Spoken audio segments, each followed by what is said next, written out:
आपकी पुरजोर फरमाइश पर एक बार फिर हमारे साथ रिजवान मौजूद हैं। रिजवान कैसे हैं? बेहतरीन जिहाद, आप सुनाइए कैसे हैं? मैं ठीक हूँ, लेकिन आज हमने बहुत कुछ इंटरेस्टिंग बातें करनी हैं। जैसे आपको पता है कि गोल्ड की प्राइसेस पूरी दुनिया में हम देख रहे हैं कि उसको पता नहीं कौन से पर लग गए हैं। डॉलर पाकिस्तान में स्टेबल है और एक तरफ हम देख रहे हैं जो बिटकॉइन है वो भी एक नई करेंसी के तौर पर इमर्ज हो रहा है, लेकिन वहाँ पर हमें बहुत ज़्यादा फ्लक्चुएशन नज़र आ रही है। तो हाँ जी। और दूसरी तरफ देखें तो ग्लोबल जो सारी जियो पॉलिटिक्स है वो भी बड़ी गर्म हुई हुई है, लेकिन कुछ अरसे के लिए तो हम देख रहे हैं कि बहुत सी जगहों पर पीस डील्स हो गए हैं, कुछ थोड़े दिनों के लिए अमन कायम हो गया है। पाकिस्तान इंडिया हो, मिडिल ईस्ट हो, या फिर आप देखें इधर उधर अफ़गानिस्तान में पाकिस्तान और हम दोनों जो ब्रादर इस्लामी मुल्क हैं उनकी भी बातचीत करवा रहे हैं। पाकिस्तान का इस पूरे माहौल में एक ग्लोबल प्लेयर के तौर पर राइज होना है, इसकी कुछ समझ नहीं लग रही। और जिस तरह भारत को झंडी कराई जा रही है ट्रंप की जानिब से, ये सारी डेवलपमेंट्स, इसके पीछे आप क्या देखते हैं? और मुझे समझ नहीं आ रहा आप शुरू कहाँ से करेंगे, क्योंकि मैंने बहुत से मुद्दे आपके सामने रख दिए हैं। जिहाद, बात जो है ना, ये बड़ी कॉम्प्लेक्स प्रॉब्लम है इस वक्त ना दुनिया में। लास्ट टाइम जब हमने पॉडकास्ट किया तब से लेकर अब तक ना जाने कितने इवेंट्स हो चुके हैं। सही बात है, जिनको हम कैच भी नहीं कर सकते कि हो क्या रहा है। और उसके अंदर मसला पता है क्या, मैंने काफ़ी तब से लेकर अब तक मैंने ना देखना शुरू किया है कि जो चीज़ें हम देखते हैं हमने उसके पस आईना क्या हो रहा है। ठीक है, जो चीज़ें हमारे सामने दिखाई जा रही हैं पर्दे के पीछे क्या हो रहा है। और मुझे एक चीज़ ना समझ में आना शुरू हुई है, एक हाइपोथेसिस है जिसमें मैं काम कर रहा हूँ इस वक्त आजकल, और वो कुछ इस तरह से है कि सबसे पहले हम पाकिस्तान पर आते हैं कि पाकिस्तान का एकदम से ना जियो पोलिटिकल प्लेयर कहना भी चाहिए कि नहीं, as a geopolitical actor, sorry ज़्यादा बेहतर वर्ड होगा एक्टर, एक राइज हुआ हमारा। और समझ में नहीं आती क्यों हुआ। ठीक है, यानी एक ऐसी हुकूमत है जिसको पूरी दुनिया जानती है, पता लग चुका हुआ है, रिपोर्ट्स आ चुकी हैं कि भाई नहीं, डूबियस है इनका। कॉमनवेल्थ की रिपोर्ट जो दुबई, यानी दुबई गई कॉमनवेल्थ की रिपोर्ट, यूरोपियन यूनियन की भी दुबई गई रिपोर्ट। यानी कहते हैं ना कि इस हुकूमत को, इस सरकार को लिटरली हाथ पकड़ के चलाया गया। तो उसके अंदर मैं काफ़ी महीनों से ना एक हाइपोथेसिस पे काम कर रहा हूँ, और वो ये है कि दुनिया में अगर हम लोग पिछले 100 साल या 150 साल में हम लोग देखें ना, तब्दीलियाँ बहुत ज़्यादा आई हैं।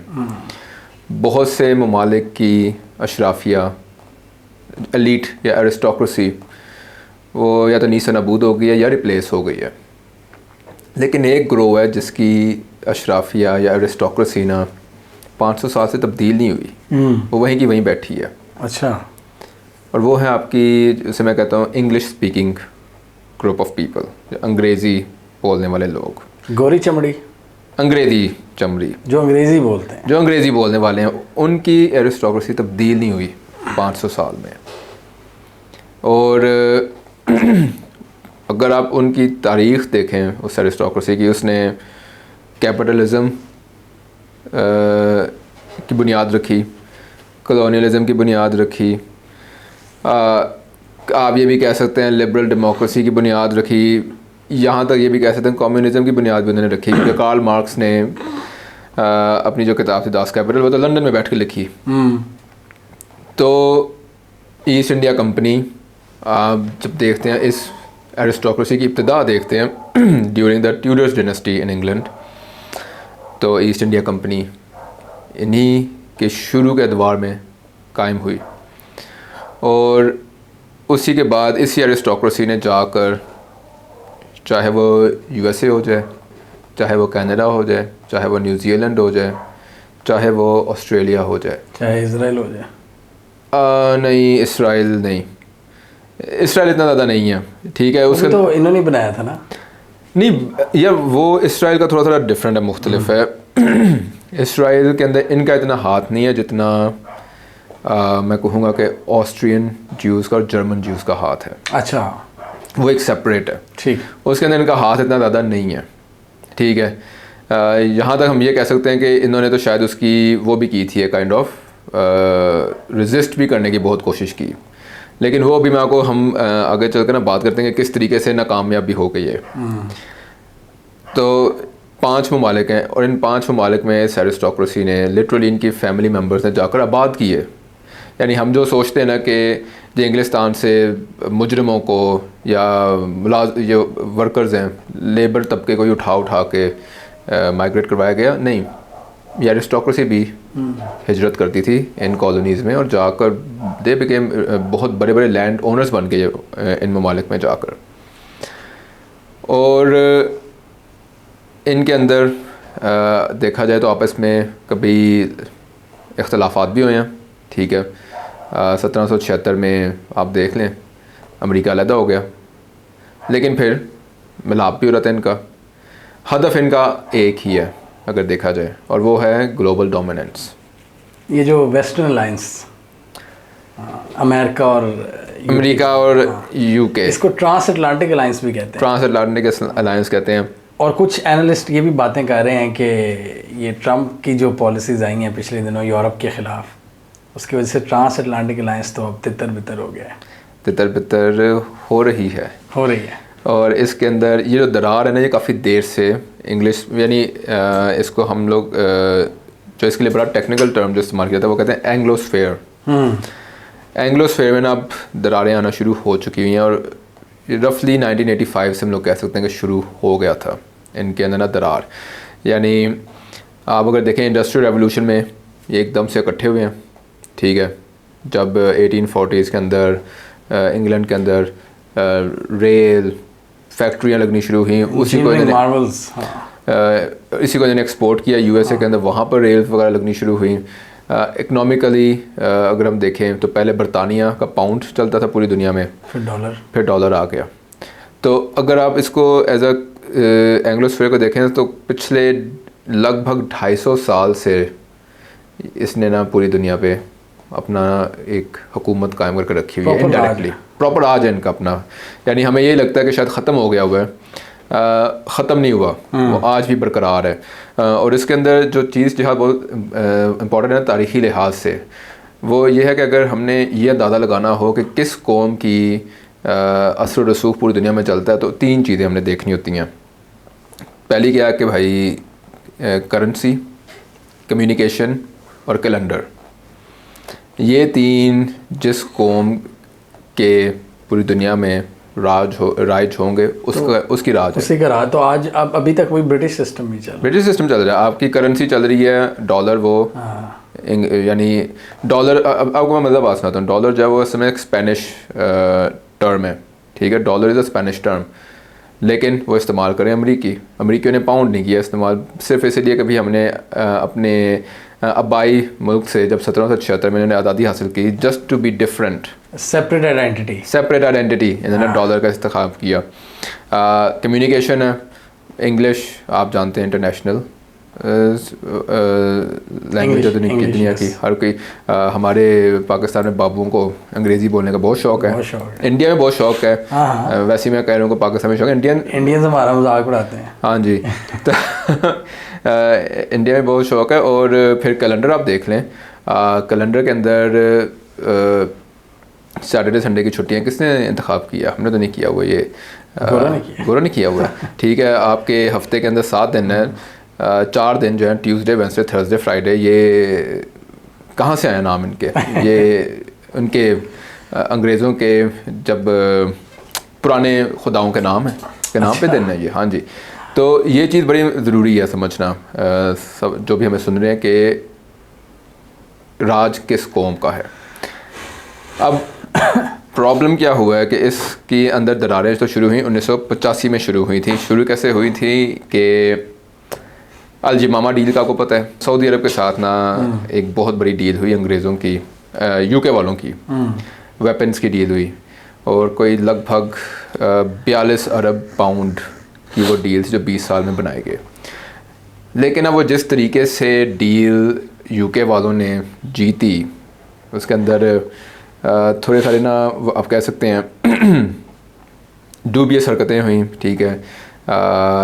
खातिर ख्वाबरी की गई सऊदी शहजादों की बहुत ज़्यादा, और वो फिर वो उस खातिर ख्वाह की वजह से यूके वालों को वो डील मिल गई। और इस कंपटीशन के अंदर यूएस के भी डिफेंस कॉन्ट्रैक्टर्स शामिल थे, ठीक है। उनको वो डील नहीं मिल सकी क्योंकि वो खातिर ख्वाह कर नहीं सकते थे। वजह क्या थी? वजह थी फॉरेन करप्ट प्रैक्टिसेस एक्ट, कि वो एक्ट कानून ये कहता है कि अगर कोई भी अमरीकी कंपनी किसी दूसरे मुल्क में कोई डील कर रही है और उसके लिए उसे कोई खातिर ख्वाह या वो क्या कहते हैं बख्शिश देनी पड़ जाए या कुछ रिश्वत टाइप चीज़ देनी पड़ जाए, तो उस कंपनी के ऊपर अमेरिका में क्रिमिनल केस चल सकता है और उसकी सज़ा भी मिल सकती है। लेकिन जो यूके का डिफेंस कॉन्ट्रैक्टर था वो तो उसको कोई मसला ही नहीं था, तो उसने यानी कि वो जीत गए, ठीक है। क्योंकि उन्होंने सिस्टम से प्ले कर लिया क्योंकि लीगल मसले नहीं थे, उन्हें वो लीगल मसले नहीं थे और वो जीत गए, जिसके ऊपर बहुत ज़्यादा अमरीकी नाराज़ भी हुए अपने ना यूके वालों से कि ये तुम लोगों ने फेयर प्ले नहीं किया। और इसके ऊपर फिर केस भी चला था अमेरिका के अंदर उस यूके डिफेंस कॉन्ट्रैक्टर के ऊपर, और उसके ऊपर फाइनली दे प्लीडेड गिल्टी और फिर उन्होंने फ़ाइन भी पे किया। लेकिन वो चीज़ ये शो करता है कि वहाँ से जहाँ पर हम अब यानी एंग्लोस्फेयर की मैं यही आपको समझाना चाह रहा हूँ कि जहाँ पर ये ग्रोह तो बिल्कुल एक लगता है, लेकिन इसके जो अहदाफ है ना वो मुख्तलिफ भी हैं। यानी जहाँ पर इनके इंटरेस्ट यकजा हैं ये इकट्ठे मिल जाते हैं, लेकिन जहाँ पर इनके इंटरेस्ट डिफरेंट हैं ये उस पर कॉम्प्रोमाइज़ भी नहीं करते, ये फिर एक दूसरे को ना काइंड ऑफ पनिश भी करते हैं, सज़ा भी देते हैं। तो ये वहाँ से शुरू हुआ और उसके बाद अब आप देखें, लेकिन वहाँ से आपको एक चीज़ जाननी है कि जो ही इस ग्रोह के अंदर वो शुरू हुई है, दरारें शुरू हुई हैं, तो एक सर्टन लॉबी बड़ी ताकतवर होना शुरू हो गई यूएस के अंदर, और वो लॉबी हम सब जानते हैं कि कौन सी है। वो लॉबी आजकल उसने बहुत ज़्यादा प्रेसिडेंट्स को, बहुत से कांग्रेस पीपल्स को वो फंडिंग करती रही है, डेमोक्रेट्स को भी पैसे देती है। ये लॉबी तो नहीं जिसके बारे में आजकल टकर कार्लसन बहुत बोल रहे हैं? हाँ जी, बिल्कुल वही लॉबी है। हम नाम लेंगे तो वो फिर एल्गोरिदम हमें एल्गोरिदम आपको पता है पागल हो जाएंगे। एआई भी आजकल बड़ा प्रो हुआ है उस लॉबी के।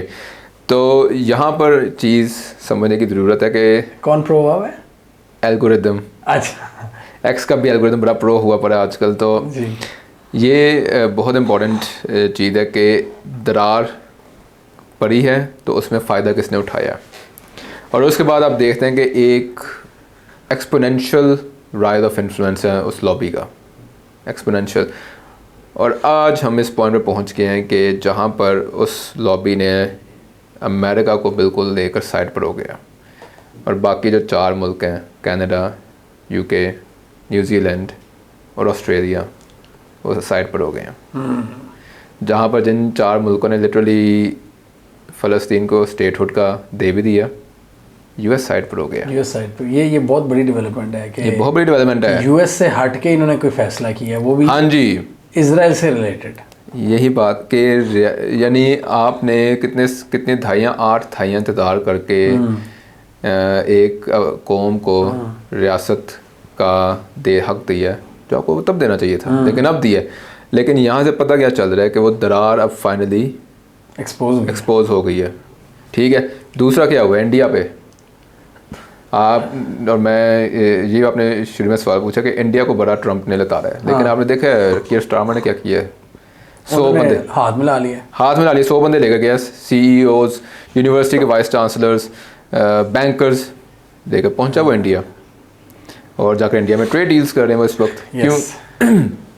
फिर दूसरा मैं आपको बताता हूँ इस वक्त दरार कितनी बढ़ती जा रही है यूके में। और मतलब ये कितनी बड़ी दरार है कि इंडिया को जहाँ से स्नबिंग हो रही थी, स्नब यूएस कर रहा था, तो यूके दूसरी तरफ से आया कि मैं आपसे डील करूँ, मैं आपसे डील करता हूँ। दूसरी बात आप क्या कह रहे थे? अब यानी मैं जिस बायोटेक सेक्टर में काम करता हूँ, ठीक है, और मुझे समझ में नहीं आ रही कि यूएस बायोटेक कंपनीज़ बड़ी बड़ी कंपनीज़ हैं, उन्होंने लिटरली ना यूके की मार्केट को आई डोंट नो मैं क्या जो यानी उन्होंने ना कंडेम कर दिया कि भाई कि यूके की जो मार्केट है वो तो रिसर्च के काबिल ही नहीं है, ना ड्रग मेकिंग के काबिल है, ना यानी इस साल रफली अभी तक 4 बिलियन पाउंड की इन्वेस्टमेंट होनी थी बायोटेक सेक्टर में यूएस कंपनीज़ की तरफ से जो कि उन्होंने पुल बैक कर लिया। आप अंदाज़ा लगाएं कि कितना सीरियस गल्फ पैदा होना शुरू हो गया। यहाँ पे होता है पाकिस्तान और यहाँ से लेकिन ये पैदा क्यों हुआ, ये हम बाद में डिस्कस करेंगे। ये पैदा होने की वजूहात कुछ इस तरह से हैं कि हर वही बात आ गई ना, ग्रोह ये एक है लेकिन अहदाफ इनके मुख्तलिफ हैं। पिछले दिनों इलॉन मस्क और ये ट्रम्प की टीम वाले जो लताड़े थे यूरोपियंस को, हाँ जी, कि आप फ्री स्पीच नहीं करने दे रहे और कंजर्वेटिव पार्टीज़ को दबा रहे हो, टॉमी रॉबिन्सन वगैरह को, AFD को। हाँ जी, ये भी गिला है अमेरिकन जो करंट लोग हैं इस वक्त पावर में, उनको JD वेंस, ट्रम्प, उनको ये भी गिला है यूरोपियंस से। यूरोपियंस कहते हैं हम अपनी आज़ादी से करेंगे जो भी जमहूरियत के हिसाब से। वो कहते हैं कि केयर स्टार में बहुत ज़्यादा प्रो मुस्लिम है। वो कल फिर मस्जिद गए हुए थे मुसलमानों को सपोर्ट दिखाने। एक तरफ हेट बढ़ रही है, वो क्लैश ऑफ सिविलाइजेशन हम देख रहे हैं यूरोप में। यस।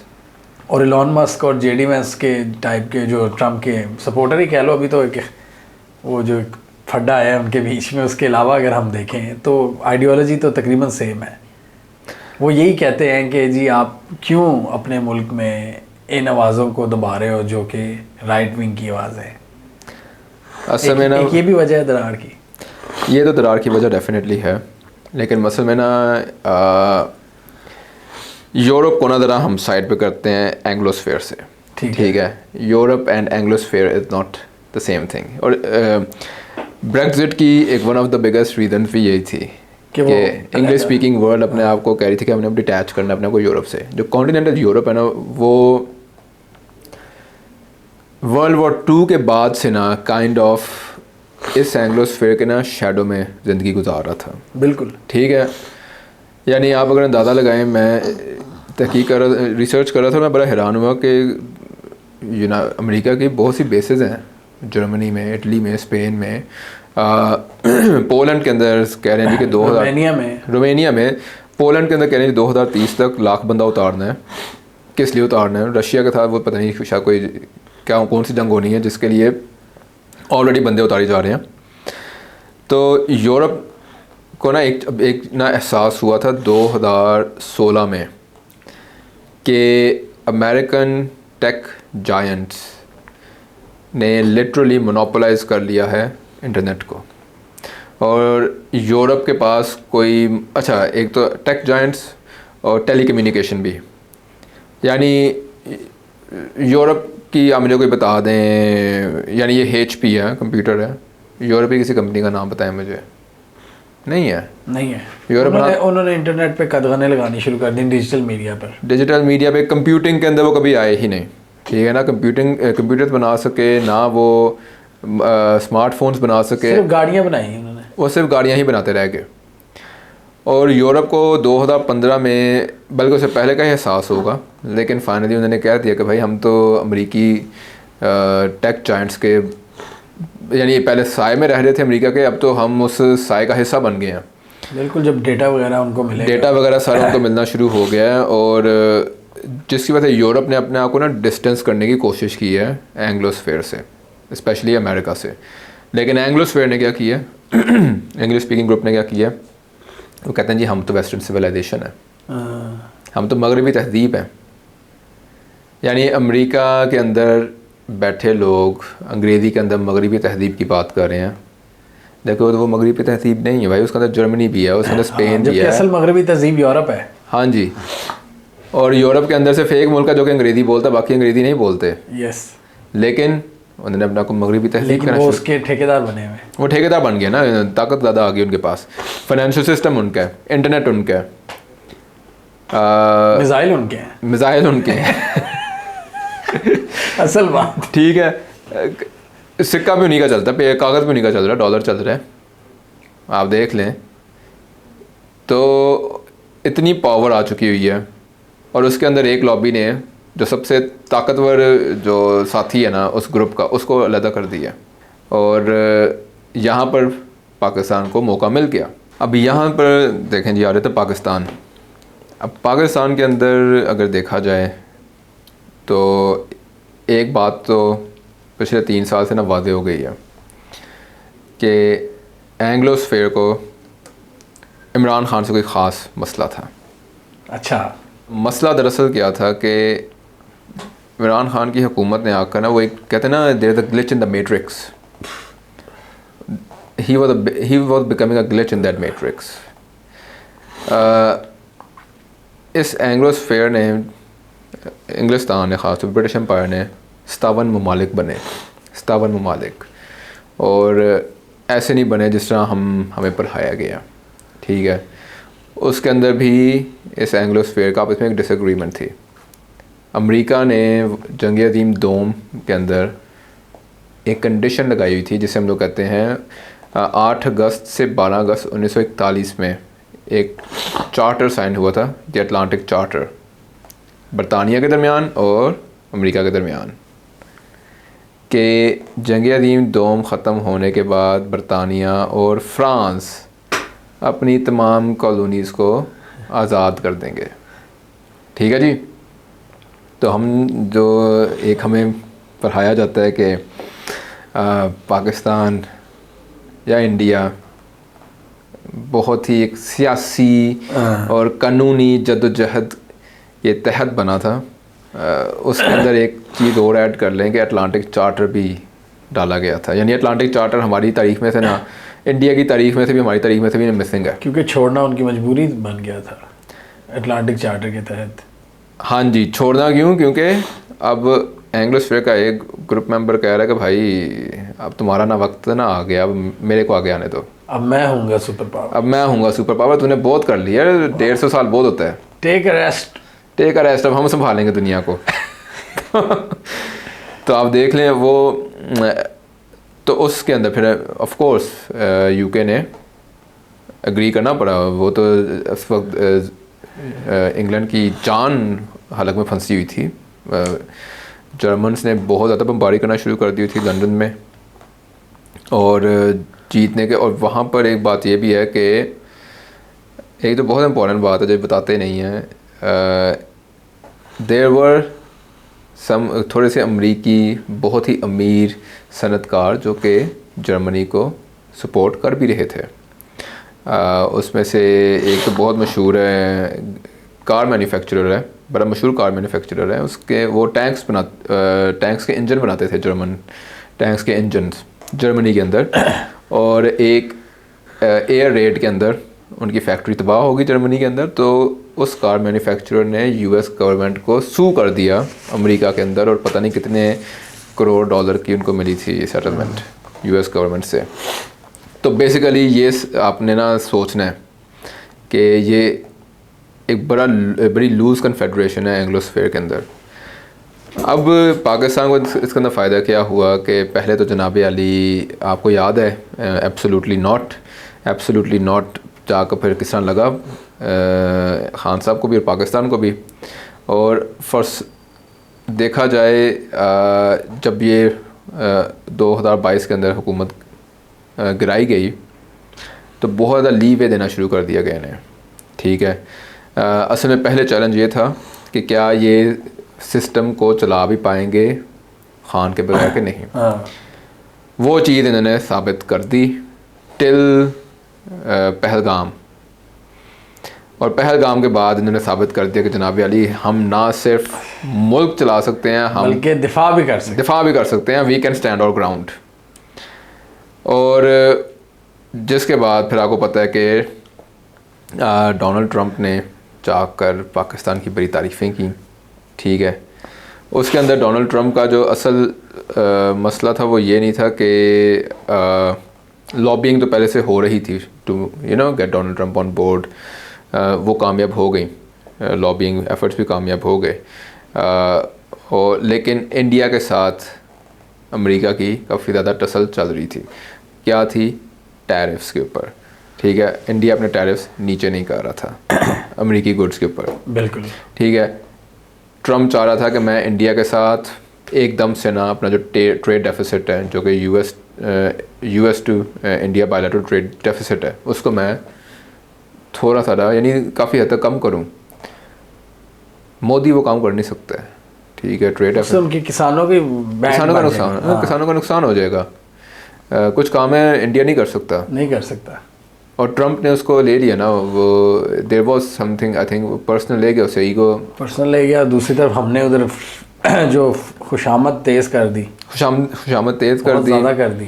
ठीक है, फिर हमने वर्ल्ड जो फिर दूसरा डोनाल्ड ट्रम्प, हमने लास्ट टाइम एक दफ़ा बात भी की थी प्रोजेक्ट 2025 की, जिसको डोनाल्ड ट्रम्प ने ख़ुद कहा कि मुझे तो पता ही नहीं है इसका, लेकिन अब वो ख़ुद उस पर तेज़ी से अमल करना शुरू कर दिया हुआ है। उसके अंदर एक तो सबसे इम्पोर्टेंट काम डोनाल्ड ट्रम्प ने ये किया कि आते ही आपको पता है उसका वर्ल्ड लिबर्टी फाइनेंशियल, जिसके साथ पाकिस्तान ने भी कोई एग्रीमेंट किया है क्रिप्टो का। पाकिस्तान ने, इंडोनेशिया ने, इजिप्ट ने, वो भी बड़े ममालिक हैं, वो करते जा रहे हैं। जो दोस्त हैं आजकल ट्रम्प के बहुत करीब होना चाहते हैं। हाँ जी, ट्रम्प के वो इंडोनेशिया के प्रेसिडेंट की एक ऑडियो भी लीक हुई है ना ट्रम्प को, उनका कहने का मतलब यही है कि बचा लो मुझे बचा लो। और इजिप्ट का भी हमें पता है, वो भी सीसी साहब, और अब पाकिस्तान लाइन में खड़े हैं। और दूसरा आपने देखा कि ट्रम्प ने जो अपना मिडल ईस्ट का दौरा किया, कितने 3.5 खरब डॉलर की डीलें साइन कर ली, जो कि पता नहीं मटीरियलाइज होंगी भी कि नहीं, लेकिन कर तो लिया वो सब कुछ। पाकिस्तान का दौरा नहीं करेंगे? पाकिस्तान का दौरा आजकल तो मुश्किल है, अभी मुश्किल है। अभी पाकिस्तान के साथ उतनी फ्रेंडलीनेस नहीं है फ़िलहाल पाकिस्तान के साथ, लेकिन थोड़ा सा हम ना वर्ल्ड लिबर्टी फाइनेंशियल पे ना बात कर लेते हैं कि क्रिप्टो करेंसी के अंदर एक प्रेसिडेंट की पूरी फैमिली एंटर हो चुकी है, और उसके मशीर भी हैं। कंजर्वेटिव एस्टिमेट के मुताबिक फैमिली $1.5 अरब बना चुकी है थ्रू क्रिप्टोज करेंसी, ठीक है, और ईज़िली ट्रेसेबल भी नहीं है। लेकिन मैं उसके ऊपर एक ना ब्लूमबर्ग का एनालिसिस पढ़ रहा था कि वो ये कह रहे थे कि डोनाल्ड ट्रम्प ने ना कि वर्ल्ड लिबर्टी फाइनेंशियल को एक एक्सक्लूसिव क्लब बना दिया। एक्सक्लूसिव क्लब क्या है कि अगर जिहाद जफ़र ने डोनाल्ड ट्रम्प से कोई काम करवाना है तो वर्ल्ड लिबर्टी फाइनेंशियल से कॉइन ख़रीद लो, टोकन ख़रीद लो। ये बिलाल बिन साकिब की जो हाँ जी, अच्छा जी, टोकन आपको याद नहीं है बचपन में हम लोग जाया करते थे सिंदबाद वगैरह, टोकन ख़रीद के मशीनें चलाया करते थे, तो इधर आपने टोकन ख़रीद लो, टोकन ख़रीदने हैं। तो अच्छा, तो स्टीव विटकॉफ साहब ने ये सीन किया है। ये जो एक्सक्लूसिव क्लब है, इट्स एन एक्सक्लूसिव क्लब, और जो मेरा जो प्रोजेक्शन है डोनाल्ड ट्रम्प के बारे में वो ये है कि he is literally trying to be a pseudo dictator of America, नाम ने हाथ डिक्टेटर, सदर से हटकर, क्योंकि आजकल डोनाल्ड ट्रम्प और उसके जो हवारी हैं वो एक अमरीकी आइन की एक तशरीह करना शुरू कर दी उन्होंने, जिसके अंदर वो कह रहे हैं कि अमरीकी आइन के अंदर सदर की ताकत की हद मुकर्रर नहीं है। तो वो हद डिसाइड करनी है कि हद किधर तक है। तो वो अब आप देख रहे होंगे अमेरिका के अंदर इमिग्रेशन सख्त कर दिया। न्यूयॉर्क से आए दिन हम लोग वीडियोस देख रहे हैं कि आइस के ऑफिसर्स जो हैं बंदों को पकड़ के लेकर जा रहे हैं। USAID बंद कर दी, वो तो चलो अच्छा काम था, लेकिन इधर कुछ हमारे कौम के कुछ लोग हैं वो बड़े नाराज़ हैं इस बात से। बहुत से लोगों को उसने यकजा कर दिया इधर के, यार इधर कुछ इकट्ठे होके कुछ कर लेते हैं, लेकिन ना आजकल लगता है बुखार हो गया थोड़ा सा ना, दवाई नहीं मिल रही, बहुत से पाकिस्तान में बहुत से लोगों नहीं मिल रही, बीमार लग रहे हैं, इसलिए वो फिर अपना दिल बहलाने के लिए ना मीटिंग्स बहुत कर रहे हैं आपस में, इकट्ठे ग्रुप फोटोज लगा रहे हैं। रीच नहीं मिल रही ना ऑनलाइन, तो कह रहे हैं चलो इकट्ठे मिलकर रीच हासिल कर लेते हैं। तो ये काम उसने अब करना शुरू कर दिया। लेकिन जो सबसे डोमिनेंट चीज़ अभी आप देखेंगे, इसको ना हम यहाँ से ज्वाइन करते हैं। हमने काफ़ी देर पहले दफ़ा बात की थी डी-डॉलराइजेशन की अपने पॉडकास्ट में। जो मेरी प्रोजेक्शन है, ट्रम्प खुद ब खुद अमेरिका को डी-डॉलराइजेशन की तरफ उसने शुरू कर दी है। हालांकि वो तो धमकी लगा रहे थे ब्रिक्स कंट्रीज को कि जी तुमने कोई नई करेंसी की बात की तो तुम्हारे पे मैं 100% टैरिफ लगा दूंगा। लगा दे। अच्छा, मसला क्या है, चाइना ने ऑलरेडी अपनी जो central bank backed digital currency है वो 2022 से लॉन्च कर दी हुई है। अच्छा, ठीक है, प्रॉब्लम असल में वो है, और वो वियतनाम के साथ और आई थिंक फिलीपाइंस के साथ भी उन्होंने उसकी क्रॉस बॉर्डर ट्रेडिंग शुरू कर दी हुई है। आई डोंट नो पाकिस्तान के साथ शुरू करनी है कि नहीं करनी। अभी तक तो पाकिस्तान को तो अव्वल बात है कि कोई चीज़ ट्रांसपेरेंट वो लोग करते ही नहीं है। ठीक है,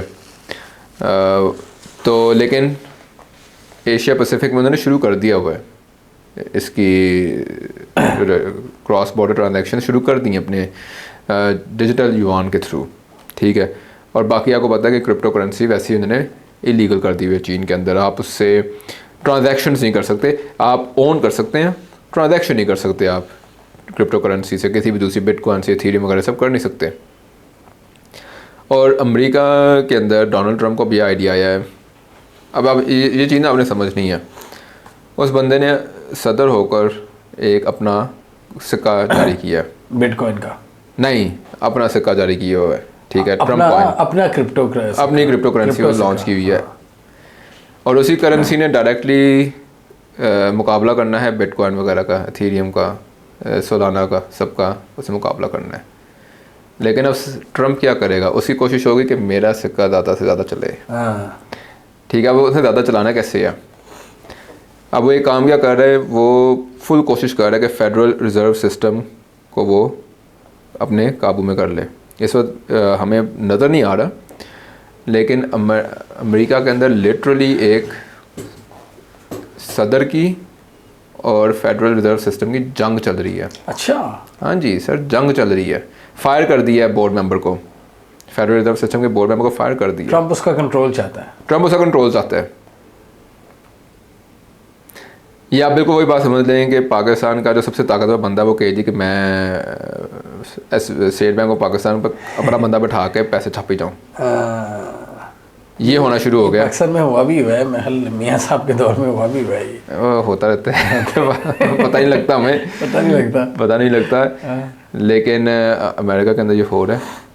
और दूसरा क्या हुआ, इसी साल टेक्सास ने और फ्लोरिडा ने कहा जी कि हम गोल्ड को लीगल टेंडर का दे दिया है उन्होंने, यानी gold can be use as legal tender for transactions. अभी तक जो मैंने जो पढ़ा है वो फिज़िकल ट्रांजैक्शंस नहीं है कि यानी आप सोने का सिक्का लेकर जाएं और पैसे दें। अभी तक उन्होंने रखा है कि नहीं, हम इसको ना डिजिटली इस्तेमाल करेंगे। लेकिन आपको पता है यार, डिजिटली आप इस्तेमाल करते हैं, लेकिन वो मैनिफेस्ट कैसे होती हैं असल ज़िंदगी में, इन रियल लाइफ। और यहाँ पे गोल्ड का एक बहुत इम्पॉर्टेंट आस्पेक्ट है जो कि हम लोग भूल चुके हैं। गोल्ड इज़, सोना पिछले 2600 साल से 2600 साल से हमेशा से करेंसी के तौर पे इस्तेमाल हुआ है। गोल्ड कभी भी एसेट नहीं था। यस, गोल्ड हमेशा से करेंसी रहा है। लेकिन अब ज़्यादा एसेट नहीं बन गया।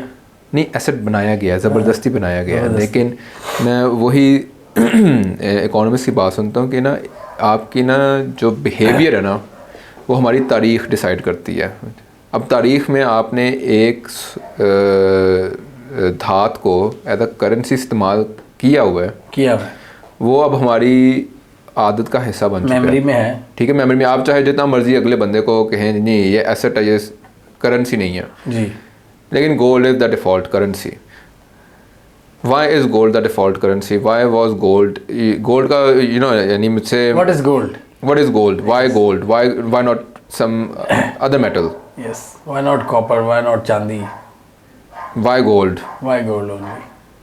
यानी ये नहीं है कि चांदी और कॉपर इस्तेमाल नहीं थे होते, लेकिन गोल्ड का अपना एक वो था, गोल्ड का अपना ही था ना कि थोड़ी कीमती बड़ा नोट था, ठीक है, 5000 वाला 5000 वाला नोट था। क्यों था? गोल्ड की फाइनली लोगों ने ना बोलना शुरू कर दिया कि गोल्ड इस्तेमाल क्यों होता था। गोल्ड की ना यार फिज़िकल प्रॉपर्टीज़ हैं, गोल्ड में आप फ्रॉड नहीं कर सकते।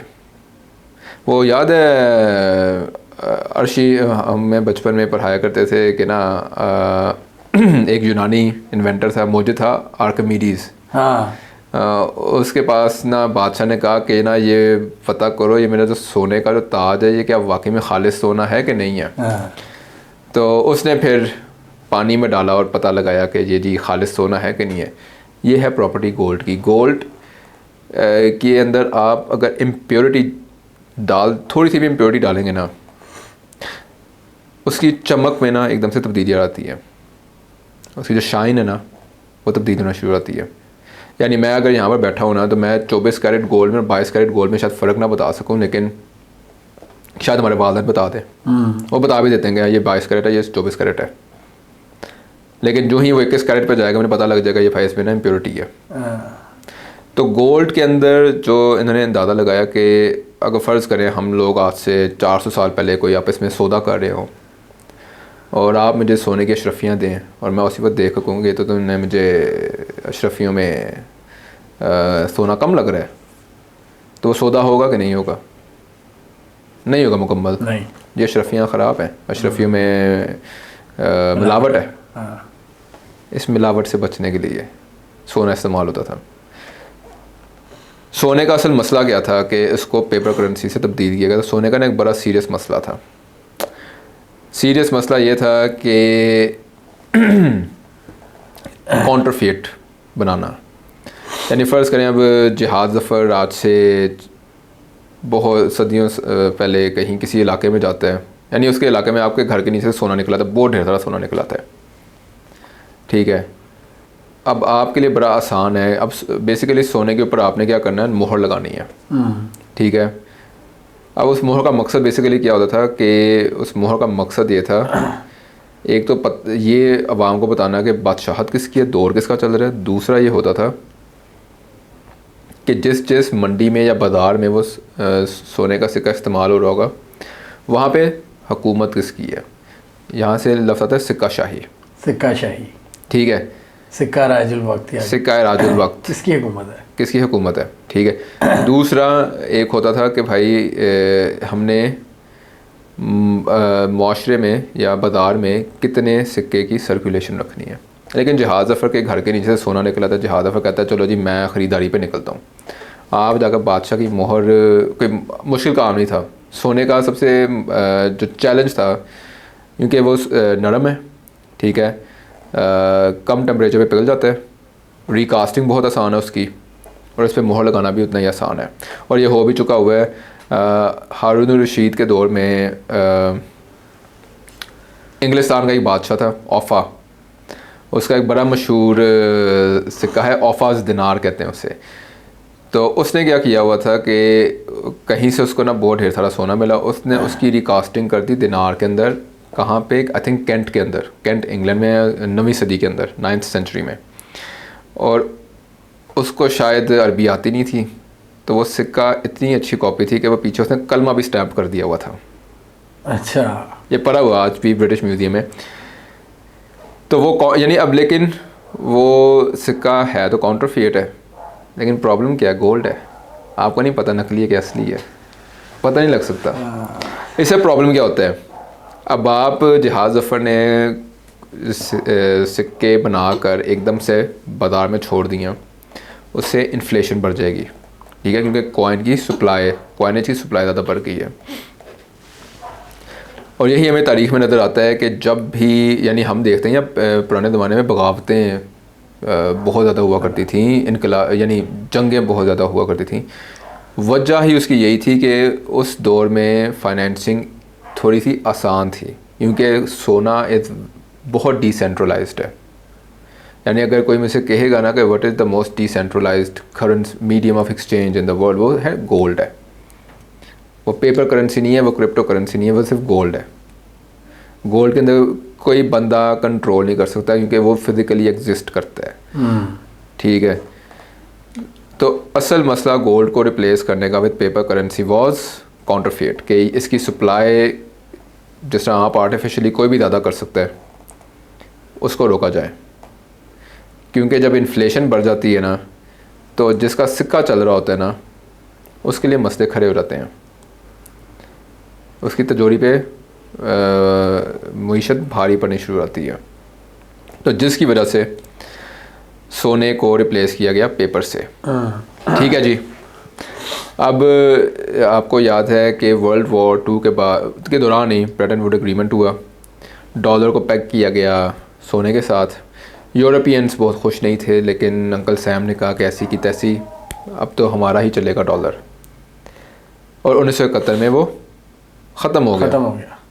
ठीक है, डॉलर को अब यहाँ पर आप देखो, डॉलर उस वक्त $35 एन आउंस ऑफ गोल्ड, यानी एक आउंस ऑफ गोल्ड की कीमत है, नहीं एक आउंस ऑफ गोल्ड की कीमत है $35, ये आपने पैक किया हुआ है। Dollar is still a currency. Yes, ठीक है, लेकिन 1971 में डॉलर को आज़ाद कर दिया सोने से। और सोना जो कि ओरिजिनली एक करेंसी था, इसको इन्होंने टाउट करना शुरू कर दिया एसेट कि ये एसेट है, ये अब अप्रिशिएट करेगा या डिप्रिशिएट करेगा, ये काम इन्होंने कर दिया। और इस वक्त ट्रंप ने जो वर्ल्ड लिबर्टी फाइनेंशियल के साथ जो काम करना शुरू कर दिया, अब मुझे लग रहा है कि ट्रंप इज़ थिंकिंग कि मैं ना डॉलर को रिप्लेस कर दूं क्रिप्टो से, which is possible as well. ये तो इम्पॉसिबल सी बात लग रही है कि ये तो फाइनेंशियल इस्टेब्लिशमेंट से टक्कर लेने वाली बात है, जो पूरे आपके सिस्टम्स बने हुए हैं उसको कैसे तोड़ सकते हैं ट्रंप। बात वही बात आ गई ना कि अभी Mike Johnson speaker of the Congress, उसका आपने अगर लेटेस्ट स्टेटमेंट पर ही हो कि ट्रंप बादशाह होते तो सरकार खुली होती। सरकार की तिजोरियाँ खुली होती। बादशाह तिजोरी सब बना रहा है अपनी। लेकिन एक बड़ा सीरियस ये कंसर्न है, क्योंकि जिस तरीके से गोल्ड ऊपर गया, इसका मतलब बेसिकली क्या है कि जो लोग नहीं चाहते कि ट्रंप कामयाब हो, उन्होंने गोल्ड बाय करना शुरू कर दिया। ठीक है, लेकिन कुछ ऐसे लोग भी हैं जो चाहते हैं कि क्रिप्टो वाकई में ही बन जाए करेंसी। और क्रिप्टो गिर रही है आजकल। और क्रिप्टो को, लेकिन फिर यहाँ पर हमने एक जियो पॉलिटिकल एंगल भी देखना है कि रशिया और चाइना नहीं चाहेंगे कि कोई यूएस की तरफ से क्रिप्टो करेंसी डॉलर का रिप्लेस करते, ऊपर आए, वो भी नहीं चाहेंगे। लेकिन यहाँ पर ट्रंप एक काम करना चाह रहा है। ठीक है, यानी उसने, आप देखें कितनी ज़्यादा एजेंसीज बंद कर दी। ठीक है, एक अभी रिसेंटली उसको फेडरल अपीलेट कोर्ट से इख्तियार भी मिल गया कि वो आर्मी जो है यूएस सिटीज़ में डिप्लॉय कर सकता है। और मैं बड़ा हैरान हुआ कि ये देख कर, क्योंकि ना मैंने काफ़ी देर पहले यार ब्रूस विलिस की ना एक मूवी देखी थी, आई थिंक मर्करी, नहीं ब्रूस विलिस की मूवी थी, मेरा नाम नहीं याद आ रहा। वो ना मूवी कुछ इसी तरह की थी कि ना कोई अटैक होता है बहुत बड़ा, 1996 की मूवी है। डाई हार्ड तो नहीं?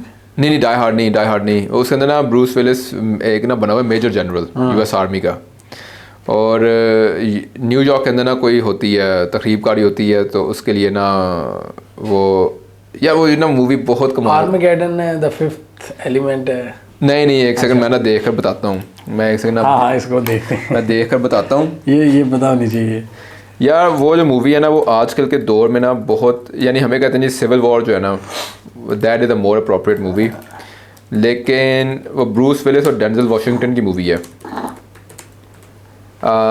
The seize. हाँ जी, द सीज।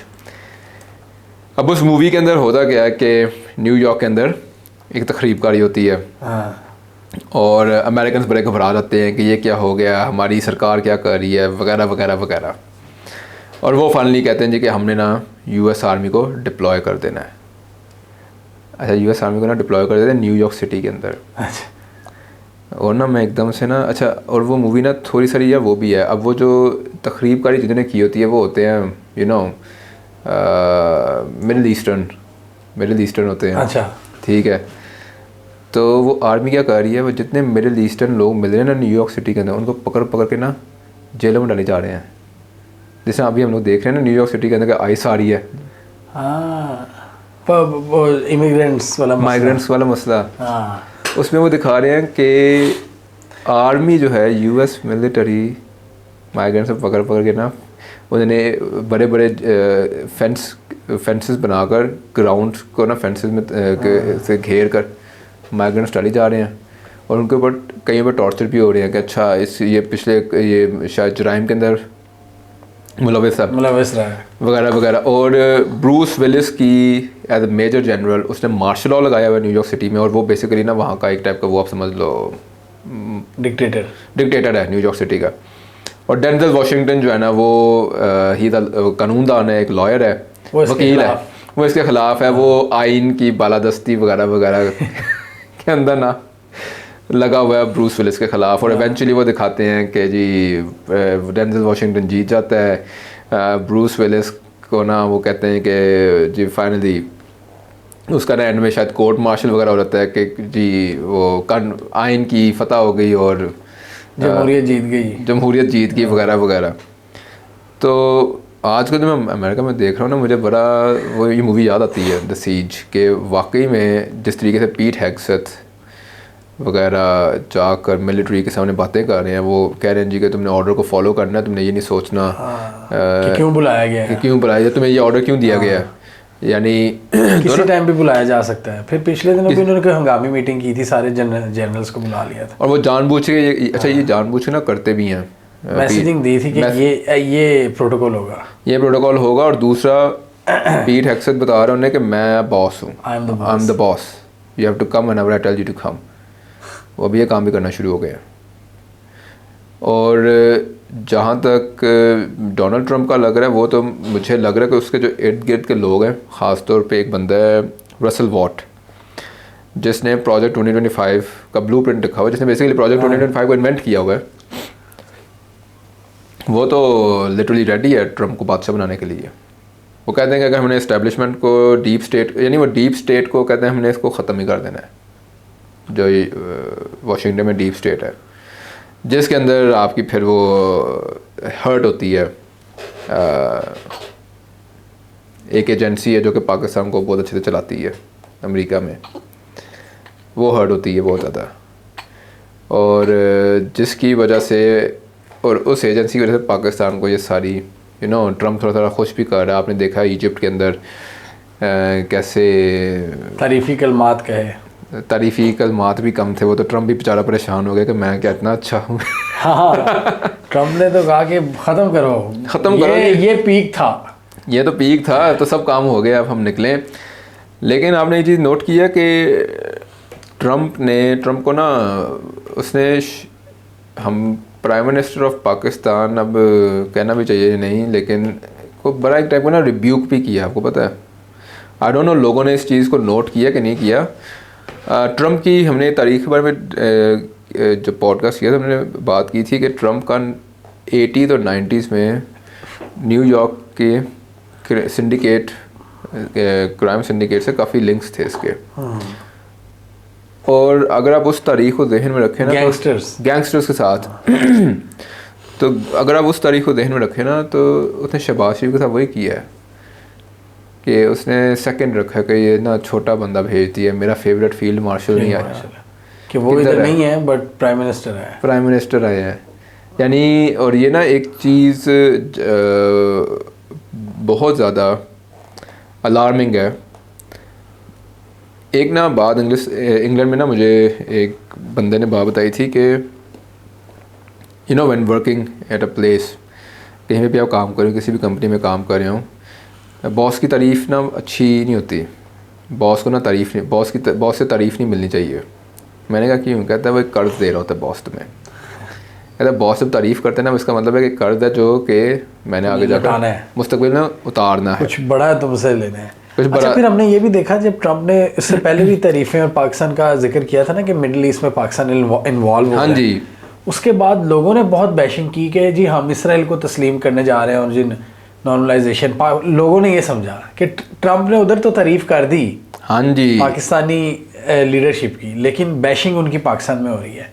तो आप ये कह रहे हैं कि ट्रम्प एक गैंगस्टर की तरह इनको उड़ाई जा रहा है और ये खुश हो रहे हैं। हाँ जी, खुश हो रहे हैं, इनको एक्सपोज कर रहे हैं सर, इनको एक्सपोज। मैं आपको एक बात बताता हूँ, ट्रम्प ने जब, आपको पता है, एक बड़ा फेमस हुआ था, इंसिडेंट हुआ था पाकिस्तान के मेन स्ट्रीम मीडिया पे, वो नेतन्याहू की तस्वीर चल गई उसी दिन ही, और बहुत ज़्यादा उस पर बैशिंग भी हुई कि ये क्या हो गया कि आपने क्यों दिखा दिया आपने? यानी ये एक नॉर्मलाइजेशन का ना तरीका है कि चलो भाई अब हमने इस बंदे की ना तस्वीर भी चलानी है, वीडियो भी चलानी है अपने।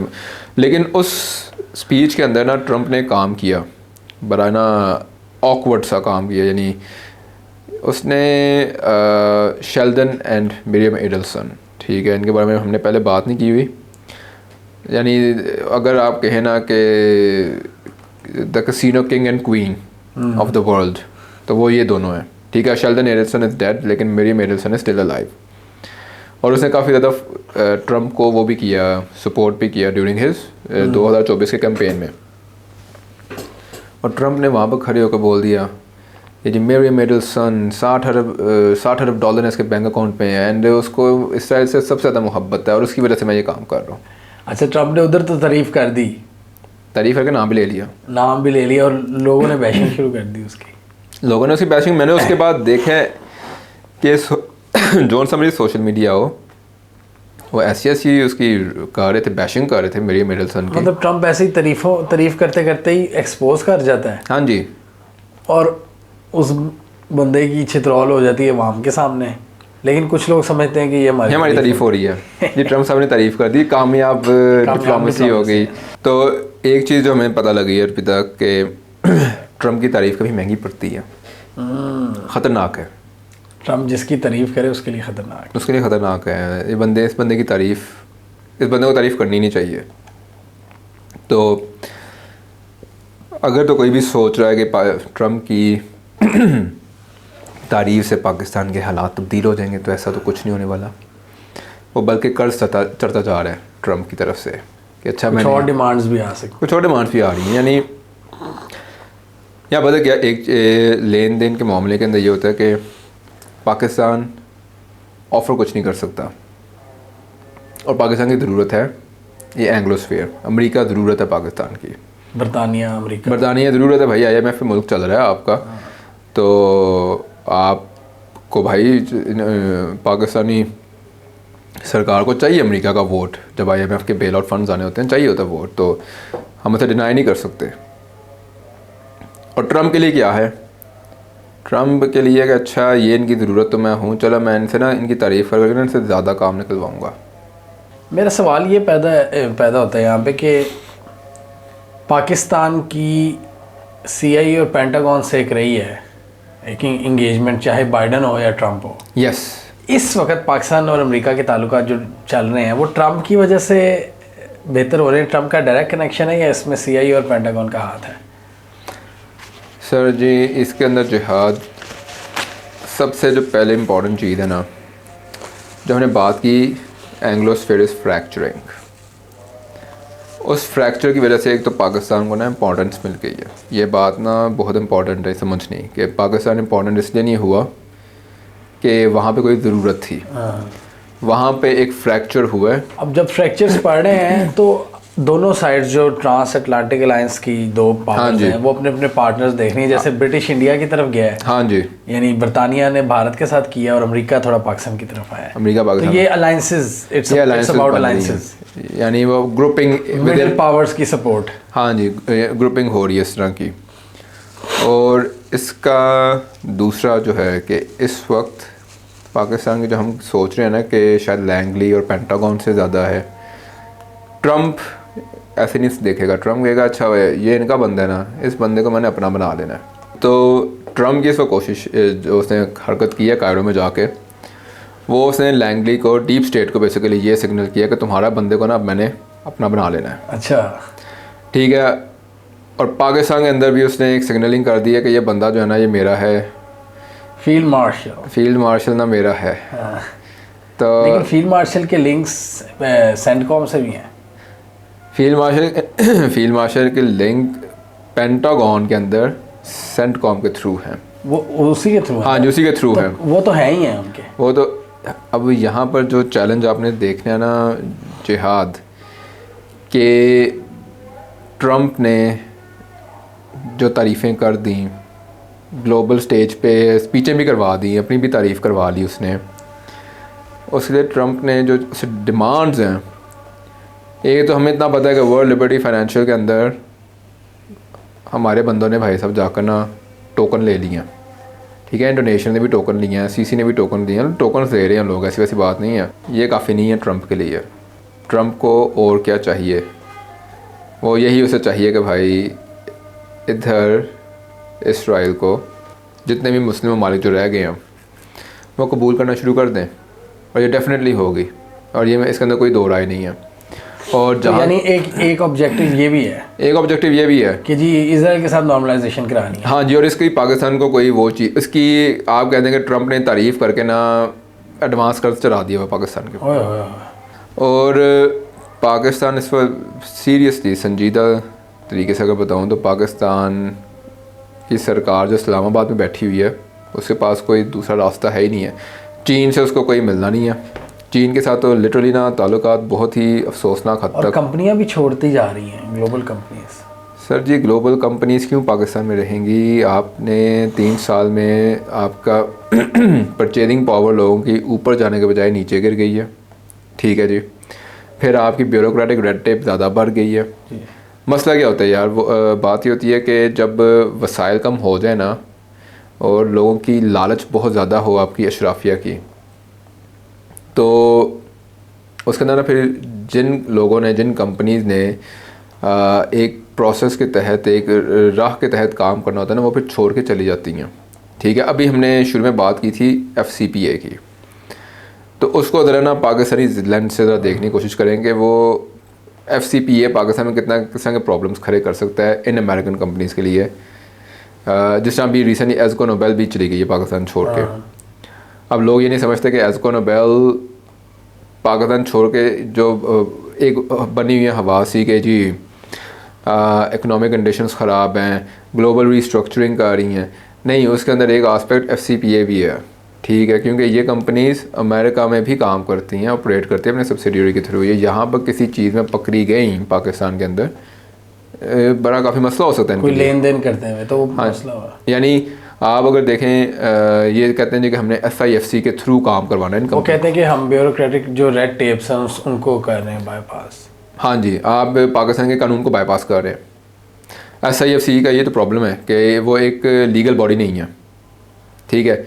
अगर वो होती पार्लियामेंट के अंदर बैठी होती, ठीक है, आप पार्लियामेंट के अंदर जिस तरह पब्लिक अकाउंट्स कमेटी है, आप कहते हैं जी कि अच्छा पार्लियामेंट के अंदर ही हम एक स्पेशल इन्वेस्टमेंट फैसिलिटेशन काउंसिल बना देते हैं, फिर शायद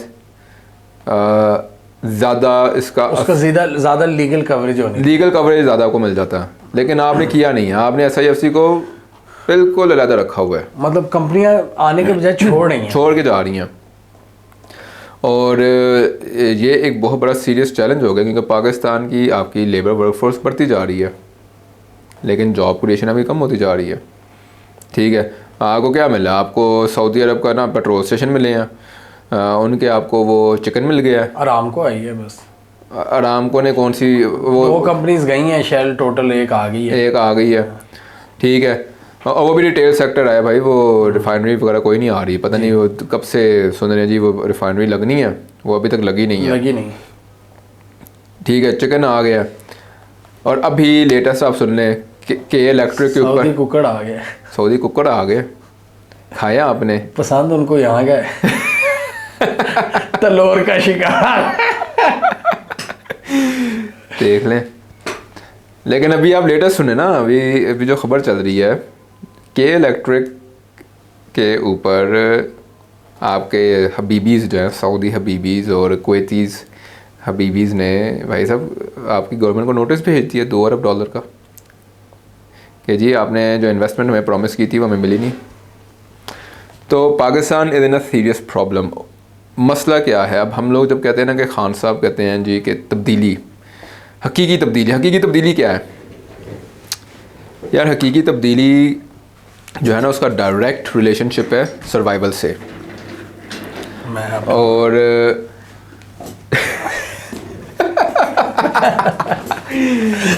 हाँ जी, अच्छा, हकीकी तब्दीली का डायरेक्ट रिलेशनशिप। यार ये वैसे ना मैं थोड़ा सा इस तरह हो जाऊँ, ये बंद हो गया। हाँ ओए होए, वो भी बंद होने लगा, बैटरी बंद होने लगी, शिट, बस जल्दी करें। हकीकी तब्दीली का असल में रिलेशनशिप है सर्वाइवल से, ठीक है। और सर्वाइवल रिक्वायर्स चेंज। अब जिस तरह मैंने बात की ना कि पॉडकास्ट के शुरू में कि किस तरह इंग्लिश स्पीकिंग एरिस्टोक्रेसी 500 साल से सरवाइव करती आ रही है। वो सरवाइव इसलिए किया है कि वो अपना कुछ चेंज करती रही है, ठीक है। उस चेंज को उसने रोका नहीं है, वो बल्कि उस चेंज का काइंड ऑफ हिस्सा भी बनकर मनूवरिंग की है, मैनिपुलेशन की है। यहाँ पे चेंज रुक गई है। वो यहाँ वो मसला ये है ना कि चेंज रोकना क्यों है, क्योंकि यहाँ मैन्यूवरिंग और मैनिपुलेशन के लिए दिमाग लगाना पड़ता है, अक्ल लगानी पड़ती है। वो नहीं है, इधर है सिर्फ खाने पे जोर है, खाने पे जोर है। ये जो पड़ा है उसको उठा लो, उसमें उठा लूँ मैं भाई, किसी को दूँ ना, बस देना ना पड़ जाए मुझे। आपने ये इसको रोकने की वजह से पाकिस्तान अब एक ऐसे मामले पर आ गया कि हम लिटरली प्रोग्रेस कर नहीं सकते। हमारी जो सांस लेने तक का जो इख्तियार है वो इंग्लिश स्पीकिंग ग्रुप के पास है। अंग्रेज़ों ने फैसला करना है कि पाकिस्तान का क्या करना है। तो फिर कैसे होगी तरक्की? अब उसके अंदर मैं वही कह रहा हूँ कि सेकंड है आपके पास, जब से ये फ्रैक्चर आया ना इंग्लिश स्पीकिंग ग्रुप के अंदर, मुझे ना एक उम्मीद आ रही है कि ये फ्रैक्चर किसी तरह हो सकता है बड़ा हो जाए, ये ट्रांस अटलांटिक लाइंस जो टूट जाए, फिर पाकिस्तान का मौका है। मौका है पाकिस्तान का, क्योंकि जो ही लैंगली से मुनक़ता होगा ताल्लुक़ लंदन का, लैंगली और लंदन का, तो वो जो वायर है ना वो यहाँ पे भी ब्रेक हो जाएगी। आपको याद है और बहुत से जाम खाली हो जाएंगे, यहाँ पे इस्लामाबाद में और किधर मेरे ख्याल अब कुछ रह नहीं गया, अब तो कुछ नहीं रह गया। अल्लाह हाफिज़। अल्लाह हाफिज़।